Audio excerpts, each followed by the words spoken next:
Welcome to this lesson, which provides an introduction to industrial relations and the steps you can take to improve employee relations in your organization. Let's first look at a definition of what is meant by industrial relations. According to the International Labour Organization, industrial relations comprise relationships between the state on the one hand, and the employers and employees organization on the other, and the relationship among the occupational organizations themselves.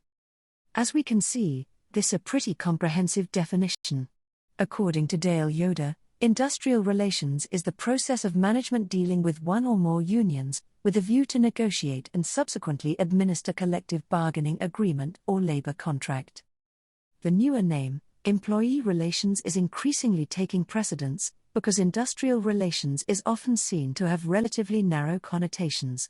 Where an organization has good industrial relations, it should have harmonious relationships between management and employees, where potential disputes are resolved in effective structures and practices. In this lesson, we will take a brief look at the main concepts in industrial, employee relations, and how these may influence your work as a manager in your organization. Effective industrial relations management can offer a wide range of benefits to the organization, including uninterrupted production. The most important benefit of industrial relations is that it ensures continuity of production. This means continuous employment for all involved, right from managers to workers. Good industrial relations bring industrial peace, which is beneficial for all stakeholders in an enterprise. The next benefit is reduction in industrial disputes. Good industrial relations can reduce industrial disputes. Industrial peace helps in promoting cooperation and increasing production. Thus, good industrial relations help in establishing industrial democracy, discipline, and a conducive workplace environment. And finally, high morale. Good industrial relations improves the morale of the employees and can increase employee retention. Employee relations is a concept that is being preferred over the older industrial relations because of the realization that there is much more at the workplace than industrial relations could look or cover. By maintaining positive, constructive employee relations, organizations hope to keep employees loyal and more engaged in their work. Typically, an organization's human resources department manages employee relations efforts. However, managing employee relations can be also seen as a responsibility of all managers.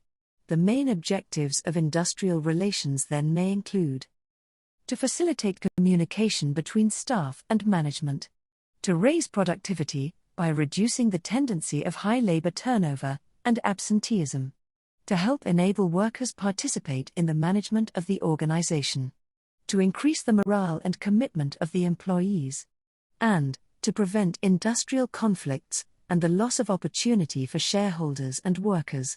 There are typically three key players active in the industrial relations environment. These will normally include trade unions, employer industrial relations managers, and government boards, which mediate industrial disputes, such as the Industrial Relations Tribunals in Australia. Let's look briefly at each of these. Trade unions, or labor unions in the USA, have been active in most countries around the world for many years. A trade union generally negotiates with employers on behalf of its members, advocating for improvements such as better working conditions, compensation, and job security. These unions play an important role in industrial relations, in the relationship between employees and employers.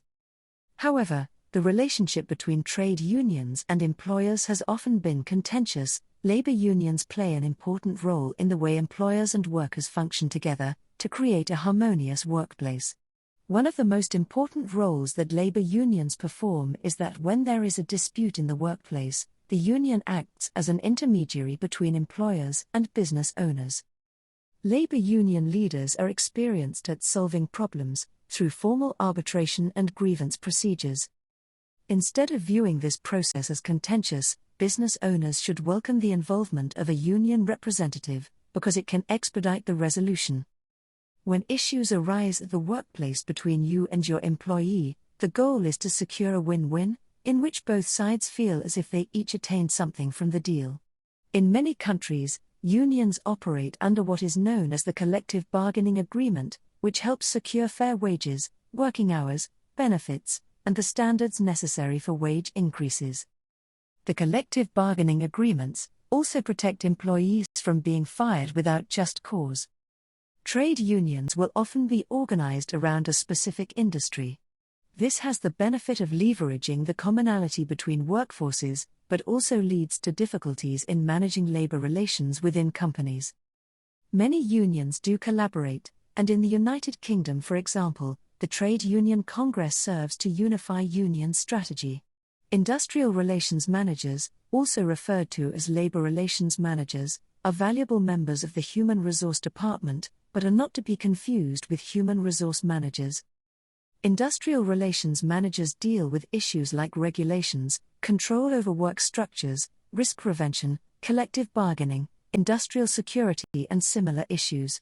The duties performed by industrial relations managers include the following: negotiating collective bargaining deals between union and management, developing labor policies and grievance procedures, managing dispute resolutions involving unions, management, employees or government agencies, etc. Ensuring HR staff are knowledgeable about union contract compliance.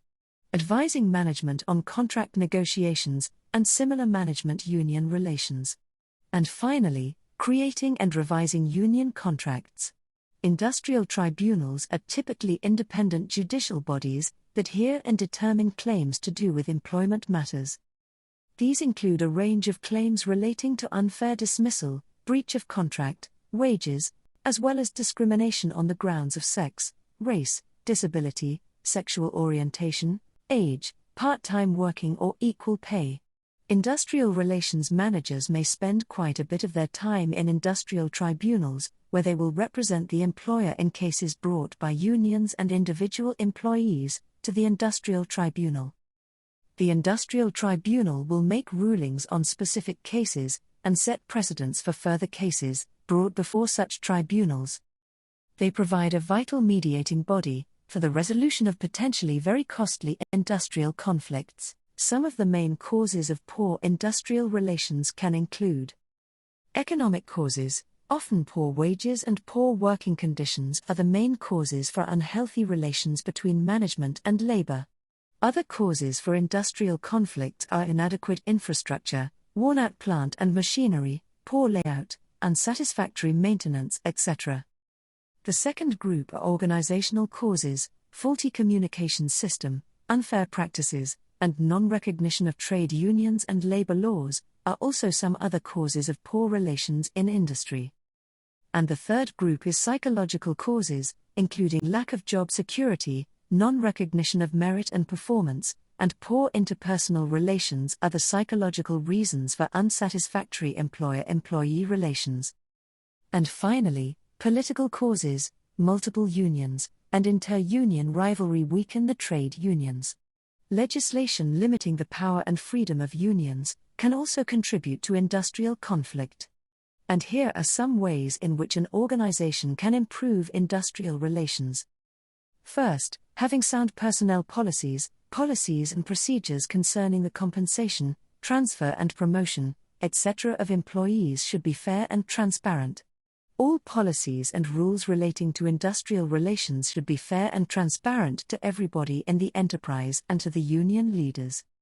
Secondly, participative management. Employees should associate workers and unions in the formulation and implementation of HR policies and practices. Thirdly, responsible unions. A strong trade union is an asset to the employer.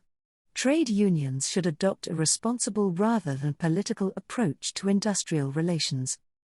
And finally, employee welfare. Employers should recognize the need for the welfare of workers.